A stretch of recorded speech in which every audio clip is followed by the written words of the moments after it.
Selam. Biliyorsunuz eldiven takmadan asla dışarı çıkmamamız gerekir.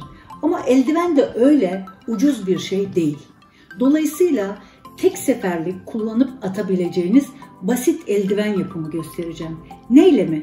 İşte böyle büyük boy poşetlerle. Hadi yapalım.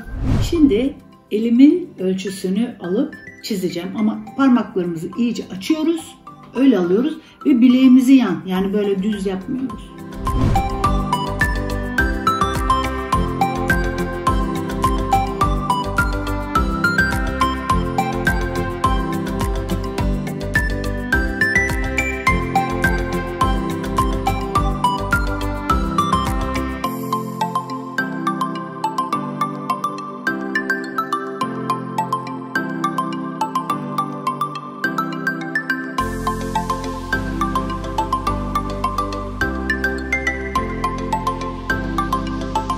Kalıbı poşetin üstüne sıkı yapıştırmamız lazım ki kımıldamasın, tam güzel çıksın.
Hazır mısınız? Sürpriz!